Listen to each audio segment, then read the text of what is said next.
Olá pessoal, tudo bem? Eu gosto sempre de trazer aqui temáticas atuais sobre cultura organizacional, inovação, sustentabilidade. Trago sobre educação à distância, educação digital. Trago também sobre DHO, porque é o tema que eu gosto pra caramba, né? Não existe nada, nenhuma empresa, se não tiver uma cultura. A cultura sempre vai existir, você querendo ou não, organizando ou não, a empresa querendo ou não, estruturando ou não, porque ela não está na empresa, né? Ela está nas pessoas.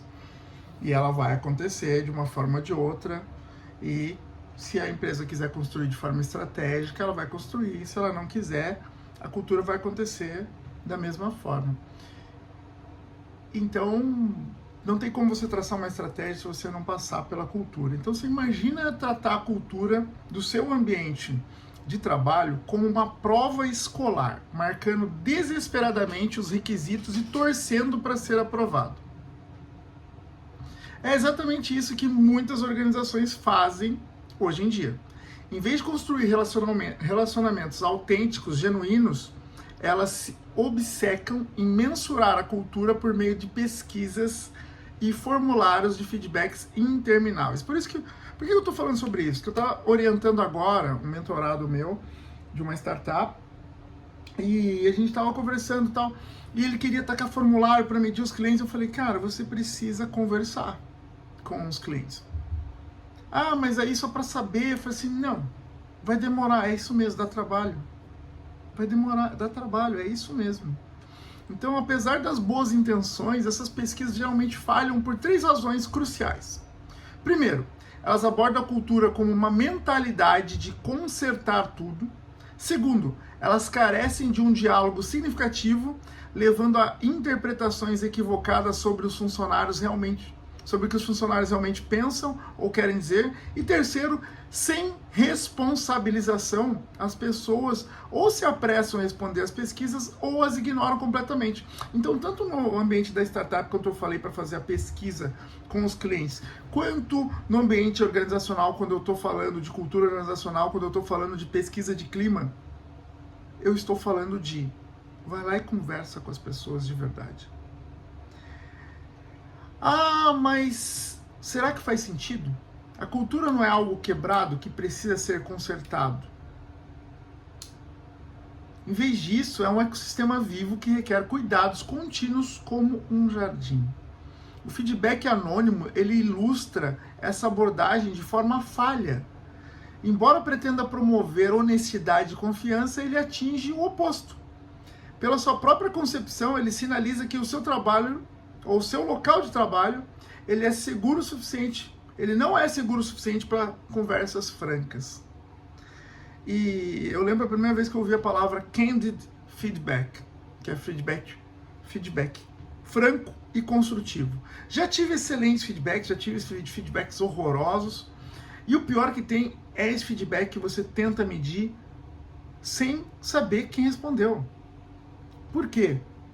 Porque não é uma questão de julgamento ou penalização. O feedback anônimo, ele ilustra uma abordagem falha. Vou explorar com vocês aqui 5 maneiras pelos quais o feedback anônimo prejudica a honestidade. O feedback anônimo tem seu lugar, mas surgem problemas quando as organizações o tornam a abordagem padrão para feedback. Para questões delicadas como assédio, discriminação ou violações éticas, a denúncia anônima pode ser a ferramenta correta. No entanto, eu questiono a mentalidade anônima. A suposição de que a honestidade exige anonimato, especialmente ao fornecer feedback para líderes. Olha que ambiente você está vivendo. Então, eu conto uma história que eu vivi isso em primeira mão quando eu era diretor numa empresa. E eu me reuni com outros diretores, executivos, para discutir sobre avaliação 360 e tal. Ele começou a reclamar do meu feedback injusto. E eu precisei interromper o discurso para explicar por que eu queria falar com ele.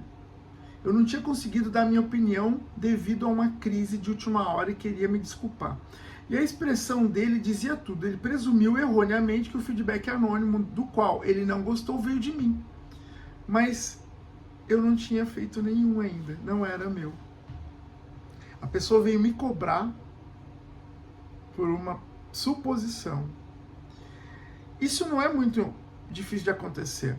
Na maioria das vezes, o feedback anônimo ele gera confusão e desconfiança. Porque você fica pensando, quem será que falou isso de mim? Quem será? Então, apesar das intenções sempre serem positivas, eu vou dar algumas dicas para que, de uma maneira bem comum e simples, vocês consigam trabalhar com as equipes dentro das diversos setores e regiões que vocês trabalham, ok? Então, o anonimato sugere que o local de trabalho não é seguro. Então, quando as empresas solicitam feedback anônimo, elas inadvertidamente enviam uma mensagem prejudicial. Basicamente, estão dizendo aos funcionários que não é seguro falar abertamente. Isso gera medo, desconfiança. As pessoas realmente confiam umas nas outras? Porque precisariam se esconder atrás de um anonimato. Então, a dica, nominal. Eu ter não um war room, uma sala de guerra, mas eu ter um ambiente seguro para eu poder falar o que eu penso de forma responsável. 2. As pessoas suspeitam que o feedback anônimo é uma armadilha. Só porque o feedback é rotulado como anônimo não significa que permanecerá em segredo. E muitos funcionários desconfiam porque sabem que as empresas podem rastrear quem responde às pesquisas. Isso gera medo, desconfiança. Afinal, se as pessoas realmente confiam umas nas outras, por que precisa esconder atrás do anonimato? Eu, Fernando, particularmente, quando eu respondo pesquisa, mesmo que for anônimo, muitas vezes tem a opção de colocar o nome. Eu gosto de escrever que fui eu que falei. Porque não tem como distorcer o que eu falei. Porque eu realmente falei, eu queria falar, e eu realmente estruturei, pensei, e de forma responsável eu falei. E aí eu vou arcar com as consequências do que eu falei, etc. Mas essa é uma forma de eu sair desse lugar anônimo, do achismo. Hoje nós trabalhamos com dados, nós trabalhamos com comprometimento. Nós precisamos nominar e responsabilizar, não é culpar, é responsabilizar as pessoas pelos seus legados, pelos seus atos e pelos seus direcionamentos. E assim, tornar todos da empresa responsável pelas suas ações, né? Se eu deixo anônimo, eu gero medo, eu gero desconfiança. Então, quando os resultados das pesquisas não são perfeitos, os líderes frequentemente procuram um culpado. E eles presumem que o feedback negativo veio de indivíduos que consideram problemáticos. Tentam adivinhar quem disse isso, ou pior ainda, pedem o RH para descobrir. Não é surpresa, portanto, que muitos funcionários não compartilham o que realmente pensam, mas sim o que seus gerentes querem ouvir. Eu lembro uma vez, e foi engraçado, foi uma situação bem pontual, assim. E eu sei quem foi, que era um colega, mas não fui eu. Eu tive um líder, um baita líder, chamado Franz Hauck. Eu cito porque ele é um cara, foi muito positivo na minha vida. Me ajudou muito, deu muito direcionamento para mim. Mas em determinado momento ele questionou o uso do avental, e era muito calor, né? E era um uso facultativo, não era obrigatório, mas ele pediu tal, aliás, pediu bastante, insistiu muito, e aí eu pus. E ficamos lá derretendo no calor tal, e trabalhando, ok. E uma outra pessoa viu e falou pro cara do sindicato, eu trabalhava em metalurgia, e aí já viu, falou pro cara do sindicato, e no jornalzinho do mês tinha uma chargezinha, e a charge contava a historinha do supervisor que assediava os funcionários para colocar avental. Com quem que ele acha que falou pro sindicato? Lógico, ele veio atrás de mim e falou assim, não sei o quê. E o cara do sindicato vinha conversar comigo direto, porque ele queria que eu falasse, porque eu era um cara muito crítico, mas eu ia lá no meu líder e falava. E ele sabia que eu gostava de ir lá debater e tal. E ele chamava, me assediava muito para ir pro sindicato. Eu nunca fui, tanto que depois fui promovido para RH, e não pro sindicato. Mas é que tinha essa situação, tinha muitos caras muito competentes que acabavam entrando na linha sindical e viravam sindicalistas. Porque tinha a garantia de emprego, tinha um monte de benefício, não precisava trabalhar, ficava ali brigando pelos direitos e tal. E tem seu lugar. Mas eu preferia ir pro lugar da empresa. Eu tinha, não sei, eu estudava, na minha cabeça eu tinha que entender e optar pelo que era melhor para mim. E o melhor para mim, eu queria trabalhar para a empresa. E aí acabei indo para o RH. Então, é importante você conhecer os seus profissionais e confiar neles. Eu demorei bastante para convencer ele que não fui eu. E eu falei para ele, não fui eu que fiz isso. E ele sabia que não. Ele sabia que poderia ter sido eu. Mas eu fui lá falar, não fui eu que fiz isso. Porque o negócio é muito óbvio, descarado que era eu, né? Mas enfim, foi um outro profissional que fez isso e fez pelos motivos dele. Não, o que eu posso fazer? Mas o ponto você precisa se posicionar, né? Então, o feedback anônimo, ele permite esse tipo de coisa. Ele lá no sindicato não fala, João falou pra mim, por isso que eu tô colocando, né? O sindicato só fala que é uma situação ali. Então, gera todo esse desconforto. Então, o feedback anônimo, ele não incentiva a propriedade. Até para você dar uma sugestão boa. Bons líderes esperam que os membros da equipe sejam responsáveis, que assumam seus erros, não os escondam. O feedback anônimo, ele faz o oposto. Quando as pessoas não associam seus nomes ao feedback que dão, elas não têm participação no jogo. Podem dizer o que quiserem, sem consequências ou interesse em fazer parte da solução. Porque elas não se sentem pertencentes, uma vez que não está enfatizando o nome dela ali. Fica muito, falaram, vimos, percebemos. Quem foi? Quem falou? Quem percebeu? Mediante qual situação? Então essa falta de clareza gera realmente esses conflitos velados, né? Esse monte de achismo. Então o feedback anônimo geralmente ele é pouco específico e superficial. O feedback anônimo ele costuma ser vago, não revela as verdadeiras causas dos problemas, as avaliações também não são confiáveis, algumas pessoas avaliam com muita severidade, outras com menos, com mais generosidade. Sem a possibilidade de fazer perguntas complementares, o feedback anônimo ele perde nuances, perde contexto. As pessoas tendem a ser mais ponderadas quando sabem que precisarão defender suas palavras. Então, quando resultados anônimos são consolidados, opiniões discrepantes se perdem na média, escondendo vozes importantes. Então, às vezes, você pode estar ocultando um grande problema que a sua empresa está passando. Por quê? Porque ninguém quis se expôs e falar a verdade ou com mais profundidade. Fica todo mundo ali no raso. Bloqueios de feedback anônimos na conversa. O feedback anônimo ele é unilateral. Cada situação tem múltiplas perspectivas e a visão de uma pessoa nunca conta toda a história. O feedback anônimo ele evita discussões constantes entre os membros da equipe, especialmente quando há divergências. A honestidade ela surge por meio de conversas corajosas, não de respostas isoladas em pesquisa. Quando os resultados da pesquisa contradizem o que os líderes acreditam, eles frequentemente ignoram o feedback. Então, sem um diálogo adequado, é mais fácil para os líderes ignorar as verdades incômodas. O feedback anônimo, ele deixa as pessoas céticas.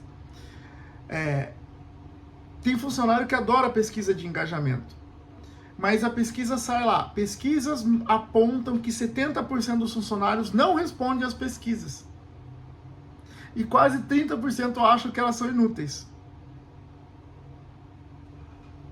E aí? Peter Capelli e Leah Eldor escreveram na Harvard Business Review: quando pesquisamos funcionários, estamos sinalizando que nos importamos com o que eles pensam e que realmente faremos algo com suas respostas. Se realmente não nos importamos e nossos funcionários sabem disso, por que não notaram nenhuma mudança após a última pesquisa? Uma pesquisa adicional só aumentará a alienação dos trabalhadores. Então, gente, novamente, tanto, lembra lá no começo quando eu falei, tanto na pesquisa para startup, para conversar com os clientes, para entender sobre a qualidade do seu serviço, ou sobre a qualidade da sua solução, ou a percepção do cliente sobre a sua solução, considerando também que dentro da empresa o cliente é um cliente interno, o funcionário é um cliente interno, quando você conversa com ele e percebe o que ele está conversando, fala olho no olho, realmente dá a atenção genuína que ele precisa e atende ele com a excelência que ele merece, é outra consequência, é outro resultado. Por quê? Porque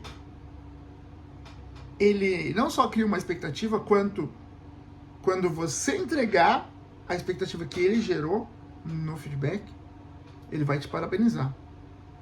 Vai gerar, viu? Tá feito lá, fizemos. Então, esse é o poder do feedback aberto. A importância de promover a abertura e o diálogo corajoso tem ganhado destaque nos últimos anos, mas muitos líderes têm dificuldade em colocar em prática, porque são covardes, literalmente são covardes, não têm coragem de enfrentar o erro, ou possível erro, equívoco, ou talvez o fato de ele não conhecer mais do que o liderado. Acontece muito isso. Tem muita gente em cargo de liderança que não tem preparo algum para ser líder, né? Que é ali eu já trabalhei em faculdade, eles colocaram lá várias pedagogas para serem líderes e elas não eram professoras, elas tinham abordagem não tinham abordagem de gestão. Apesar de eu achar que para mim a pedagoga ela é um profissional absolutamente completo. Mas as pessoas às vezes não estão em condições de exercer um cargo de liderança, não tem tato, não tem tino, não tem empatia, tem uma série de competências para ser desenvolvidas. E sim, acredito que podem ser desenvolvidas e durante o processo, né? Learn by doing, aprendem fazendo, mas para isso precisa de treinamento, precisa de liderança, precisa de feedback. Agora, pega um líder que lidera um outro líder e nenhum dos dois tem condições de ser líder. E aí fala, não, mas pô, como que ele não tem condições de ser líder? Porque muitas vezes é um empreendedor, o outro é uma pessoa de confiança, não necessariamente uma pessoa preparada para aquela posição. E acontece muito. Porque você vai colocar quem para liderar a sua empresa? Alguém que você confia muito. Mas essa pessoa você pode confiar muito, mas não necessariamente essa pessoa vai se dizer alguém que não tem condições de fazer o trabalho. Ela não vai falar, olha, eu não estou preparada para exercer esse cargo. Normalmente ela vai falar, não, pô, opa, quero ser diretor sim. Mas ali não consegue nem falar com as pessoas, sem ofender, humilhar. Então, o feedback, ele ajuda a sua organização a crescer e ter sucesso. Ele não se limite à pesquisa